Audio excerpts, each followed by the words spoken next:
Hi friends and new friends, I'm Tao of Satoshi, and you're watching a very special Cash Alternative TV.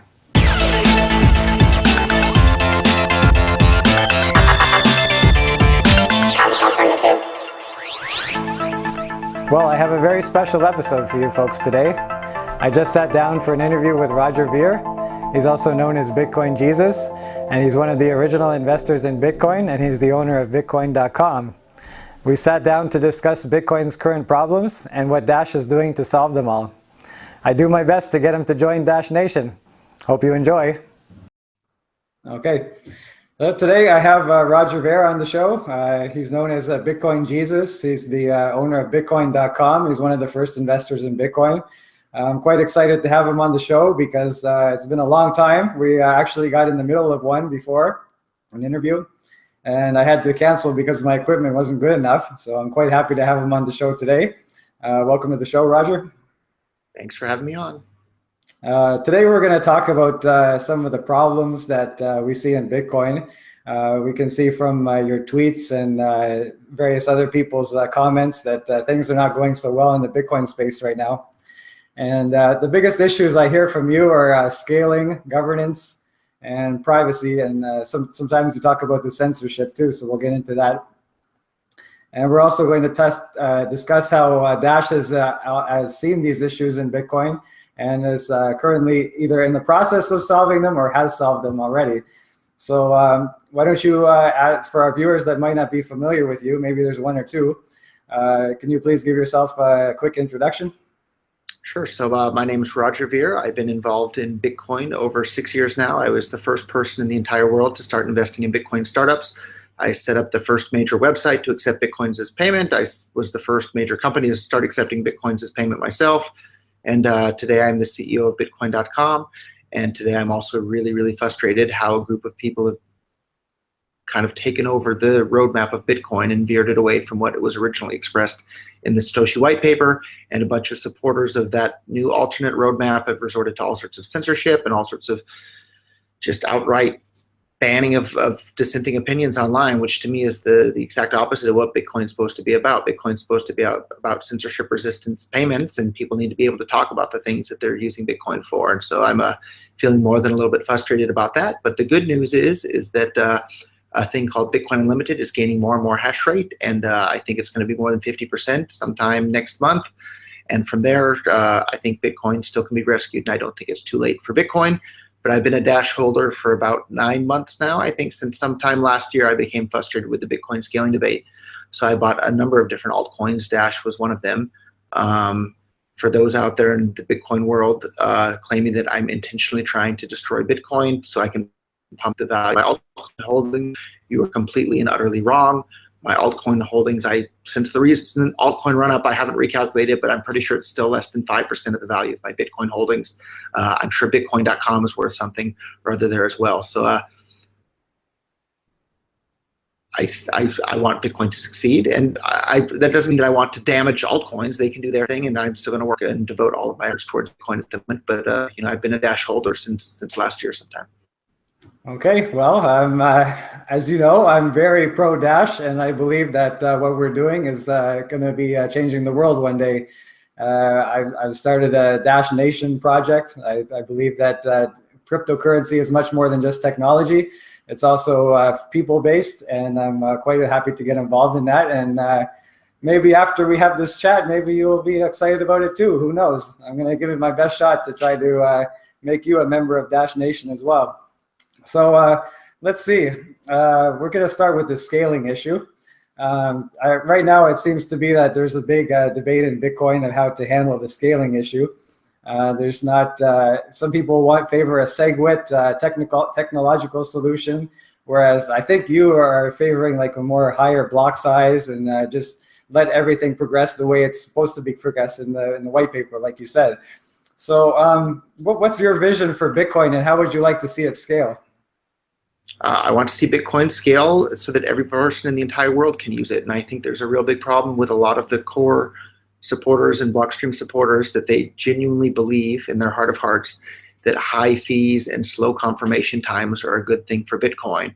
And for anybody that actually uses Bitcoin in commerce, you realize that high fees and slow confirmation times for Bitcoin are going to push people to use something other than Bitcoin, and that it's horrible for Bitcoin. So if we have a bunch of developers that think that high fees and slow confirmations are a good thing, I don't want them more Bitcoin, because they're absolutely wrong about that. I want developers working on Bitcoin that understand that low fees and fast confirmation times and low risk of double spending is a good thing for Bitcoin, because it is. And that was the model that we had for the first 8 years of Bitcoin's existence, and it worked incredibly well to grow it from nothing to this worldwide phenomenon that it is today. Yeah, absolutely. And it's been very successful, but it seems to be hitting like a plateau these days. I'm thinking that it's been great. People have been adopting it. It's been accepted worldwide, but it's kind of becoming a victim of its own success, because people can't seem to agree on a way forward. But my initial goal when I got involved with Bitcoin was I was worried about government wanting to clamp down on it and control it. And so my goal or strategy was to make Bitcoin used by as many people across the world as quickly as possible. Because if everybody's using Bitcoin to pay for their coffees and everything else, governments won't be able to demonize it by saying it's just for money launderers or drug dealers or child pornographers, because people say, no, wait a minute, I use Bitcoin all the time for my Amazon shopping. Of course, it's not just for bad people. And never in a million years did I think that Bitcoin would run into not being allowed to scale for social reasons. It was just beyond the realm of comprehension at that time. But here we are today, and Bitcoin is being restricted from scaling for social reasons, not technological ones. And it's more than a little bit frustrating. Exactly. And this is something that I've picked up on, and it's something that I harp on a lot, because it is a great technology. It's groundbreaking. It's really interesting to be a part of, but a lot of people forget about the human aspect of it. And that's something that I believe is important, and something that we work on a lot with Dash. But as far as the scaling issue goes, Dash has this problem solved with their evolution software that's coming out.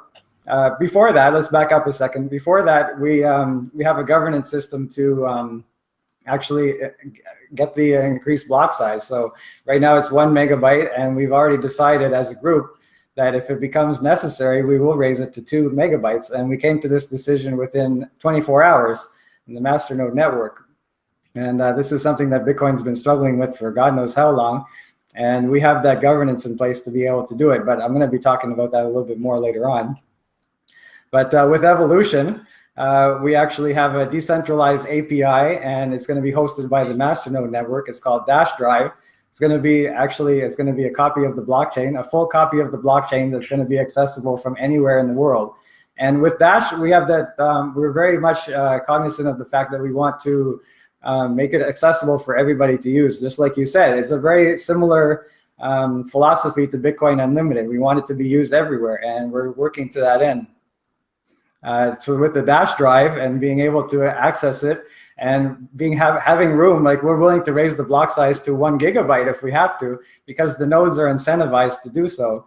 And if we do that, then we're going to have lots of room for everybody, and there won't be any need for any block size, or not block size, any transaction fees increase, right?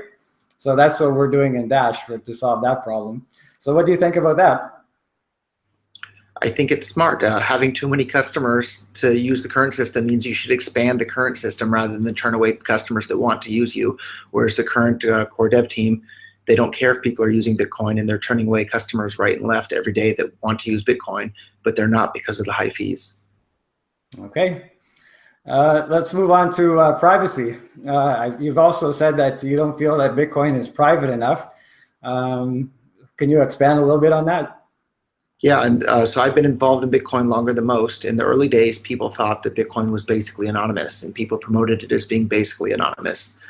And now we know that the privacy is really, really, really weak when it comes to Bitcoin, and you have to be really careful about how you're using it in order to be able to use it privately. And that's a really bad thing for Bitcoin, because one of the characteristics that makes something money is it has to be fungible. And fungibility is just another word for privacy. And so there's definitely, in addition to the scaling issues that Bitcoin's facing, the privacy issues are another big issue that Bitcoin needs to overcome and solve. Okay, how would you propose to, do you have any proposals for Bitcoin to get greater privacy? There's a number of proposals down the road that aren't close to being implemented yet, but one really quick and easy fix that used to exist all over the place and people used to use all the time were Bitcoin mixing services.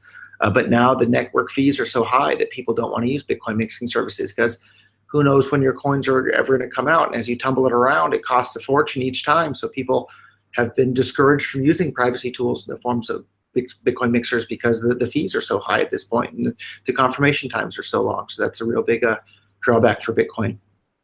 Okay, well, I don't know. You said you have some experience with Dash. I don't know if you've actually used their protocol level mixing service, but that's something that you can use in the wallet. You just hit dark send or private send mix. It used to be called dark send. We've rebranded to private send. You hit private send mix and your coins get mixed in the wallet. Never leave, never go to a centralized service or anything. It's just done through the masternode network. And your coins come out the other side, brand new, like nobody, they don't have any history.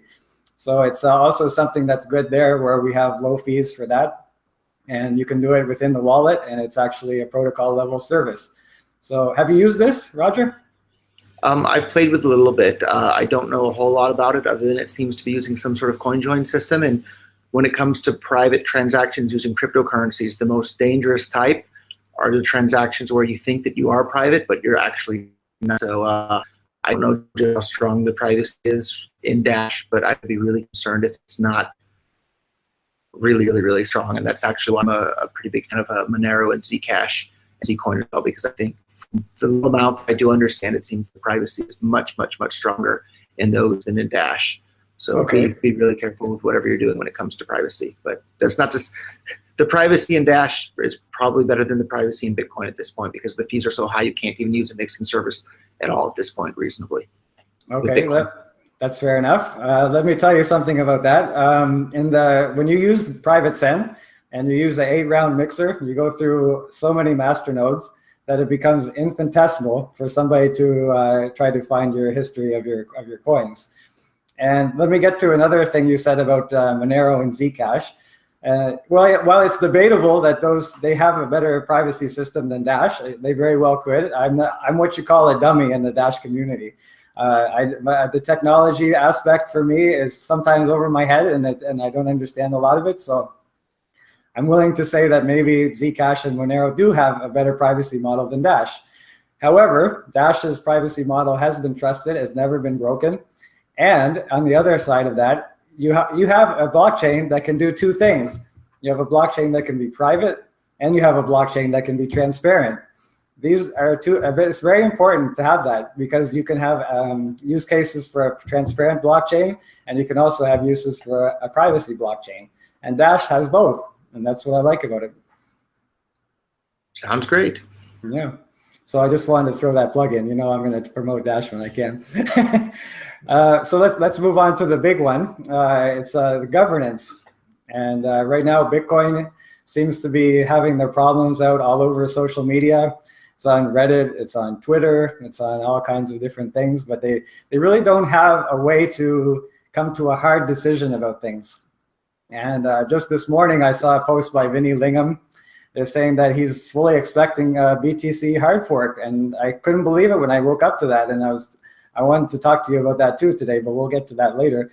But the governance issue is really important, I think, as we scale and as we move forward. So what do you think about the current situation in the Bitcoin scaling issue? Or not scaling, governance, sorry. It's a nightmare, and I'm sick of arguing over it for the last couple of years. Although I think Bitcoin Unlimited is on the way to the majority of the hash rate, and pretty much everybody from the earliest days has agreed that it was, one hash, one vote when it comes to Bitcoin. And it seems interesting now that one side of this debate is going to be on the short end of the stick when it comes to the amount of hash rate supporting it.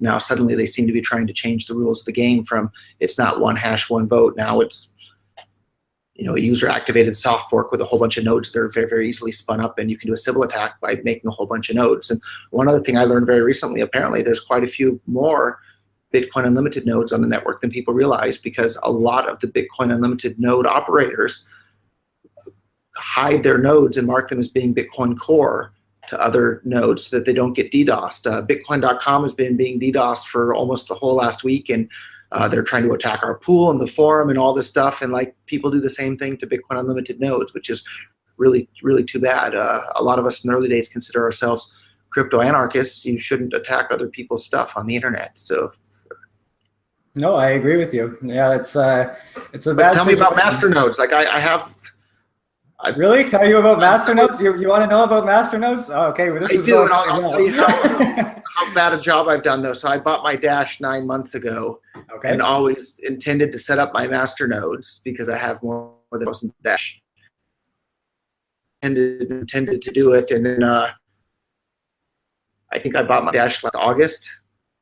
Finally got around to setting up my masternodes last week. So if I did it a lot earlier, I'd have quite a bit more Dash at this point, but better late than never. So, but I haven't voted with my masternodes. I haven't followed the community super closely, but I would love to hear more about Dash masternodes, please. And I will be happy to tell you about Dash masternodes. Yeah, we have a governance system in Dash where the biggest stakeholders, they have the biggest interest in Dash because they want it to succeed the most. They have the biggest skin in the game. They get to make decisions for the network. Right now, we've only made one like governance-based decision, really. It was to raise the block size, but everything else has been budgetary. So if we were not happy with the core team, for example, we could vote them out. We could stop paying them. So that's kind of interesting with Dash. But the latest ones, like they're just the budget things. So if you have 1,000 Dash, you can have a say in the network. People make proposals. It costs 5 Dash to make a proposal. And if you approve of this proposal, you want to fund it, then you vote yes. If you disapprove, you vote no. If you don't know enough information and you don't really have the time to look into it, you can abstain. That's actually new in 12.1. It used to be just yes or no. Now it's And the yes, funding no, for and the funding for these various things are coming from the block reward for Dash. Is that right? Yes, it comes directly from the block reward. So every block, 45% goes to the miners, and 45% goes to the masternodes, and 10% goes to the budget. This is because in Dash, we realized that it's important to incentivize different parts of the ecosystem. Like the miners are important, absolutely, but also the nodes are important. It's very important to have a strong node network, full node network. And it's also important to have the funding to do what you need to do to grow your ecosystem. And this is something that we realized in Dash. We're very small. Like we're just a startup compared to Bitcoin, and it's going to be a huge network effect for us to overcome. But we're very organized and we're very unified as a community. And with these masternodes, we seem to vote for the same things all the time. So it's become really, really good. So you, as a new investor, you would look at Dash Central. You can see what proposals are there. You say, well, okay, this looks like a good idea, or this doesn't look like a good idea. And you become a decentralized voice. You know, like I can vote. I can say, I don't agree with you, Roger. I'm going to vote yes. You say, oh, that's crap. I don't want to vote for that. I vote no. So at the end of the day, how we work it is that the amount of yes votes minus the amount of no votes has to be more than 10% of the network for a proposal to pass. So for example, if there's 4,000 nodes, the yes votes minus the no votes must be more than 400. So that's how we do it. I don't know if you have any other questions. I don't know if I explained it right, but I think I got to everything. But do you have any more questions? That sounds like there's a lot less arguing involved than with Bitcoin at the moment. You know what? It's amazing because like not only do we have a unified vision, which is very similar to Bitcoin Unlimited, is that we want it to be spread to everybody in the world. We want it to be a transactional digital cash. And this is something that everybody in the community is on the same page with. And we're working incessantly to get this done, and we're very determined to do it. And that's why I don't know if you saw my last video that I made, but I really think the people that are into Bitcoin Unlimited, if it becomes really bad in Bitcoin, they should just switch to Dash, honestly, because people that are in Bitcoin want to see it as a store of value and they want to see high transaction fees, and Dash is the complete opposite of that.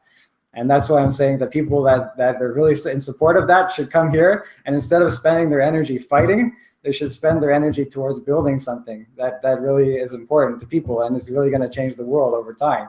I saw your podcast. I can't remember what it was. It was I don't know. It was a while back. But you were so excited about the potential of Bitcoin, and you were saying what it can do for the world. And this is how we feel about Dash.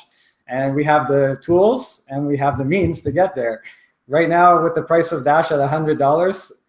We have about 700K per month, which is almost $8 million a year for developmental purposes. So And this is just the beginning, man. Like, I don't know, I think you pumped it up a bit with coming into Dash and joining Dash Nation, but the more people that come, the more money we have, and the more we can improve the network, and it's just like a virtuous cycle, and it's really very exciting to be a part of. Yeah, at the end of the day, whichever cryptocurrency has the best user experience for the users, which mean low fees, fast transaction confirmation times, difficulty of double spending, and the best privacy, whichever cryptocurrency has that the best, plus network effect, Network that's the one effects that's going to win out in the end. So, and a large number of people are doing their absolute best to prevent Bitcoin from having those characteristics that make it useful as money. And if they succeed, people will start using something other than Bitcoin as money. And people won't use it as a store of value either. It has to be used in actual commerce in order for people to want to use it as a store of value as well. Absolutely, absolutely. So you and I are on the same page with that, and we're patient here in Dash. If there's ever a time that comes where you're saying, you know what, the hell with Bitcoin, I know I'm an original investor, but this is just not happening, you have a place here in Dash Nation. Thank you so much for that. And I like I said, I've owned some Dash for a while now, and I have some masternodes too. So okay, so let's get to the point that you made about usability. That's very important too. Do you have any visions for Bitcoin and how to be more user friendly? Because right now we're still like in the 90s of the internet. It's very hard to use Bitcoin. Like if I try to explain it to my grandma, there's no way she would understand. For the short run, we should just follow the same roadmap that we followed for the first 8 years that worked amazingly well to grow Bitcoin from nothing to tens of millions of users around the world. Don't break that method, but it's actively being broken and undermined by a group of people that are involved in Bitcoin now, and that's really, really, really, really frustrating for me. And then it's not that I'm opposed to layer 2 stuff. I'm really excited about layer 2 solutions on top of Bitcoin, but don't break layer 1. And layer 1 is actively and intentionally being broken by a whole group of people that are now involved in Bitcoin. They're not trying to hurt Bitcoin. I think they just don't understand the economics of it. They genuinely believe that high fees and slow confirmation times are just fine for users, and it's not. They'll go somewhere else. Yeah, we were just discussing on Slack how Dash seems to be like a Bitcoin Unlimited fork already. Okay, so for usability, we have this in mind too, because if we want to be a digital cash for the world, we have to be usable for the world. So our new technology that comes up is called Evolution, and this is going to make it easier for the average person to use. It's going to feature a PayPal-like interface, so people would not even know that they're using crypto. It would be unrecognizable to somebody who's using crypto today, but it's all backed up through the crypto engine, through cryptography. So to the average person, it's going to look like they're using banking methods, but behind the hood, it's all going to be cryptography. It's going to be great. So how we're going to do that is through the decentralized API. I know the last time we had Evan on, he could explain it better than me, but the gist of it is that the decentralized API is going to be in the cloud with the masternode servers, and people can access it from anywhere in the world. So if I have my cell phone, I can access my wallet. If I go to my computer, I can access the same wallet. If I go to a library, cafe, I can access the same wallet. So that's very important for somebody who needs to access to their funds. And also, we're going to have different types of accounts. We're going to have a checking, well, not checking, but like a day-to-day account. We're going to have a savings account, and it's going to look to the average person just like a regular banking, but it's going to be through crypto and Dash. So it's going to be really interesting. It's a new technology. It's called Evolution. I don't know if you had a chance to check it out. Not yet, but I have another question for you. Have any other crypto coins implemented and followed Dash's lead in regards to the masternode system and governance in that style? I believe that there are a few. I'm not sure. The one that I can think of right now is PIVX. That they've actually implemented Dash's masternodes, but they use a different hashing. They use Quark. They also have no interest in capping their supply. They also have like unlimited cap. So that's what I know about them right now. So like there have been a lot of copycats of Dash, because when you're successful, people are going to copy you. Like Bitcoin was successful, that's why Dash copied them. So it's like you said, like people, whoever can do it the best. Bitcoin has a huge network effect, has the advantage there, has the most developers, has everything else, but ask VHSs and bell-bottom jeans, network effects can be broken. And that's what we're doing. We're a very confident group, and we really feel that we can do it. So where Dash has been successful, other coins are going to copy it, but they might not have the power that the human element that we have with Dash Nation, and they don't have the technical ability that we have as of at the moment. Like I said, we can't rest on our laurels either, because it's a crypto competition. Whoever is going to do it the best is going to win in the end. Yep. Any guess as to how many Dash users there are so far? Well, the last number I heard was like 10,000, but that was like years ago. Like it's hard to tell how many Dash users. It's hard to tell how many Bitcoin users there are. It's a little bit different in Dash, where you can look at the wallets and say, okay, there's this many, but it's there's so many addresses because of private send, so it's hard to tell how many people have what. So, but yeah, the main thing is that we can see the amount of users growing.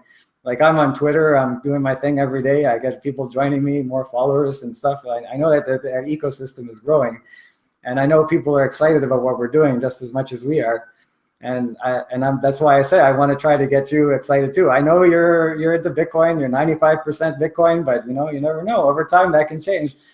But I'm happy we're having this conversation, because I want to explain to you the things about Dash and how it's solving the problems that Bitcoin's facing right now. Yeah, I'll continue to keep an eye on it at the very, very least. So. Awesome, appreciate it. Okay, so I'm going to get into some recent events that happened after the first time that we talked. So you made a tweet on Twitter that was saying that you moved 100K of Dash and it only cost you 0.3 cents, and it was confirmed in the next block. So you must have used instant send, correct? I used whatever the regular send method was right there in the main Dash client.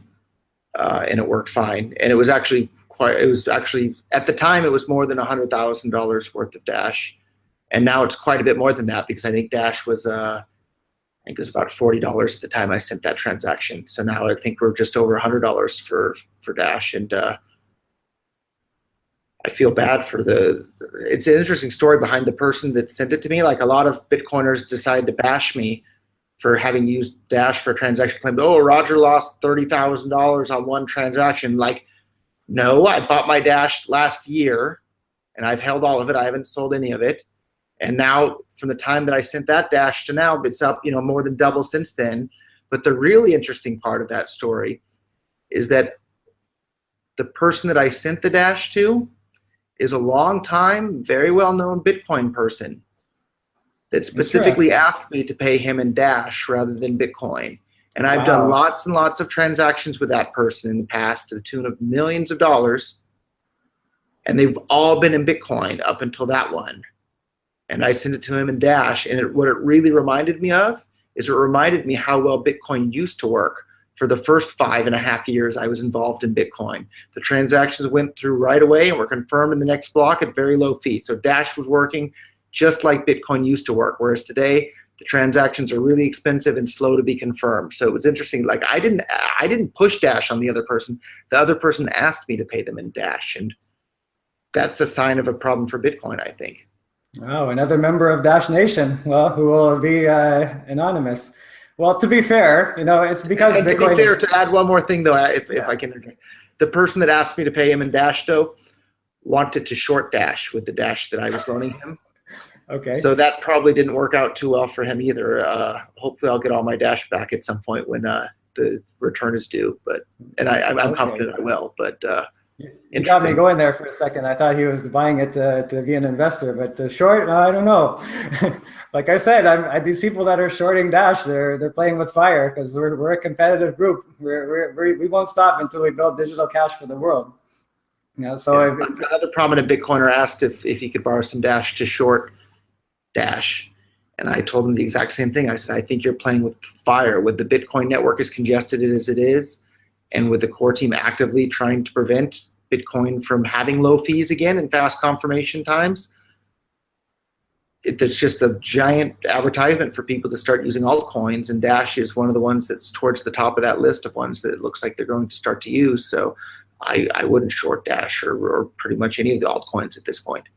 Roger, I really like you. I really feel that your talents are wasted trying to fight people and trying to make perhaps a losing battle. Maybe you'll win, but it will be ugly either way. I'd really like to see you put your talents towards building something and being part of a unified community. But Anyways, like we're gonna talk about the battling philosophies in Bitcoin. Can you give us a little bit of, because you keep mentioning Core and your Bitcoin Unlimited, can you give the viewers a little bit of a background on what Core is and what Bitcoin Unlimited is and what your two philosophies are?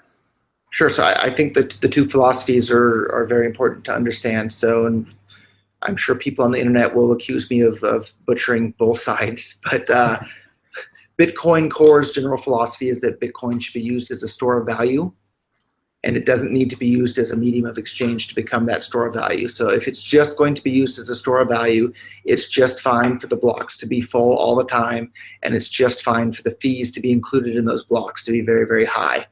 And they're also worried that if the block size were to be increased, it would take a more powerful computer to run a full node. And if it takes a more powerful, more expensive computer to run a full node, they're worried that there will be fewer full nodes around the world, which means Bitcoin will be more susceptible to government attack and control and intervention. The Bitcoin Unlimited side sees it very differently. They think that in order for Bitcoin to be used as a store of value, it must be able to be used as in commerce, right, as a means of payment. And so in order for Bitcoin to be used as a means of payment, it needs to continue to have very low transaction fees and fast confirmation times and very low risk of double spend. And we think one of the best defenses Bitcoin has against government intervention is to get as many people using Bitcoin as we possibly can. So one of the really quick and easy ways to allow more people to be able to use Bitcoin and to want to be able to use Bitcoin is to just increase the block size to accommodate additional users while we work on building the layer 2 technologies on top of that as well. And so if we'll take a more expensive computer to run a full node, but you'll have more people and more businesses around the world using Bitcoin, so it very well could be the case that there are actually more full nodes around the world with a bigger block size than with a smaller one, because you have more people using Bitcoin that way. And if you have more people using Bitcoin around the world, it's much less susceptible to government intervention, because when the government tries to demonize it, if everybody's using it already, they'll say, no, I'm using Bitcoin and it's useful in my life. Leave me alone, government. So I think that's the overall, general view of both camps to summarize a debate that's been raging on for several years now in maybe, 45 seconds or however long that took me. Okay, perfect. Yeah, that's gives us a good background on what's going on there. Yeah, so in Dash, we also have the incentivized to the full nodes, because I mentioned to you earlier that we will scale and we'll add block size. For first, we'll go to 2 megabytes when it gets to that point, but we can increase it even more due to Dash incentivizing their full nodes. So that's a big thing that Bitcoin, if you stay with Bitcoin, that they should try to do. Because there's many different places, many different things in an ecosystem that you need to subsidize. Because like I say, if you tax something, they're going to use less of it. If you subsidize it, you're going to use more of it. And people in Dash are incentivized to run a full node. So we will always be running a full node. The price, if we scale to the point of Bitcoin, if we were at Bitcoin right now, people would be making like $8,000 a month. So it's going to be easy for them to get a bigger VPS and maybe eventually expand to a dedicated VPS, So it's something that we scale with, and people are going to be incentivized to provide the services for the network. So if that happens in Bitcoin, you guys will be laughing. Yeah, and what you said, speaking of laughing, what you said is exactly right. When things cost more, people use less of it, and when things cost less, people will use more of it.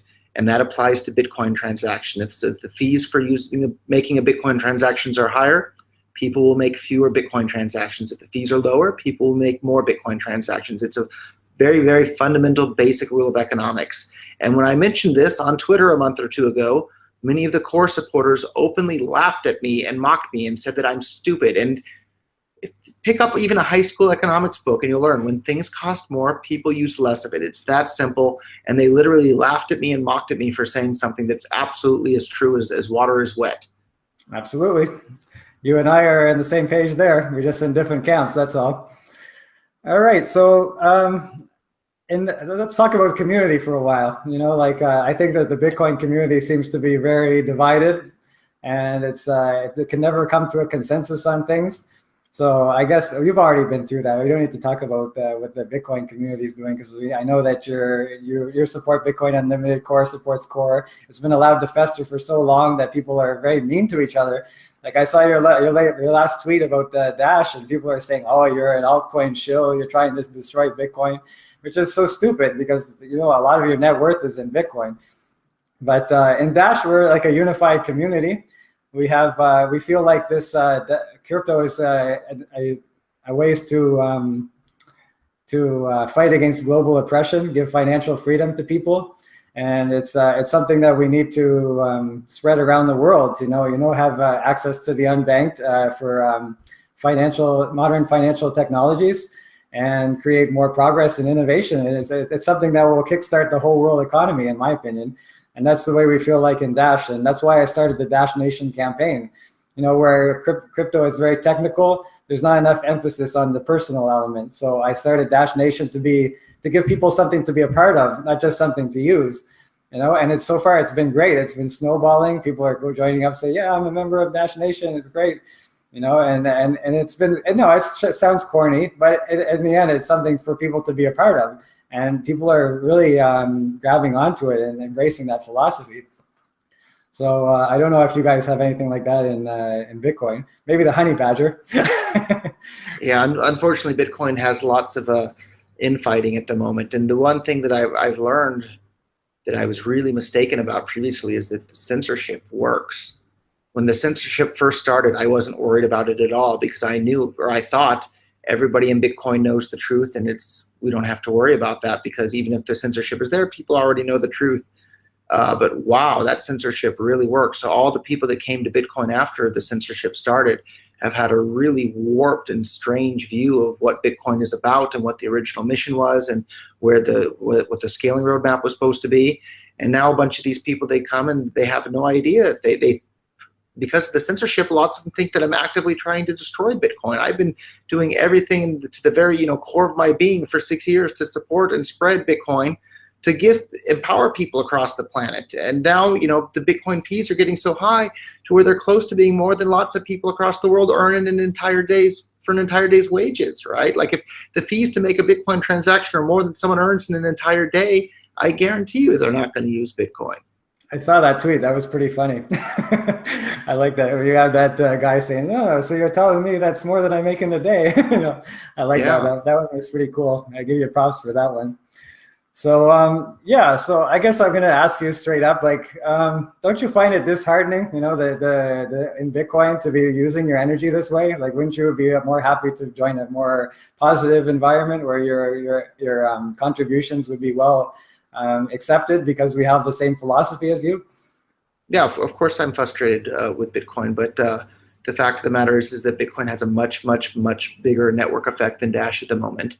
And I haven't given up on Bitcoin. I still think Bitcoin can be put on the right path to continue to scale for the whole world. And if it doesn't, there'll be a tipping point. People will start using something other than Bitcoin. There's no doubt in my mind whatsoever that people will use the cryptocurrency that's the most useful to them. And if Bitcoin is the most useful one to them, they'll use something else. And that's why I recognized Bitcoin so much earlier than most people, is because I realized Bitcoin was more useful as money than the dollars and euros and yen that people had available to them previously.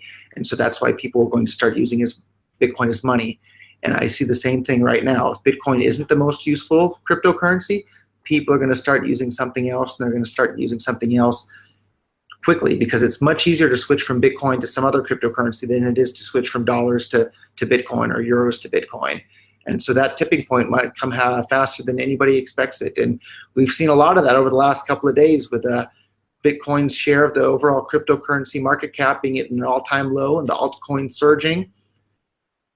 And at some point, the Ethereum trade volume surpassed Bitcoin, and this should be a real scary feeling for anybody who's a Bitcoin holder.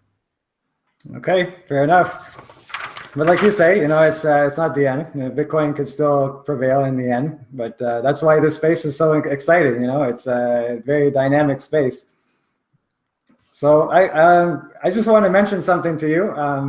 We're having an open house in Phoenix, Arizona on March 30th. It's to celebrate our Dash new offices for Dash, for the Dash DAO.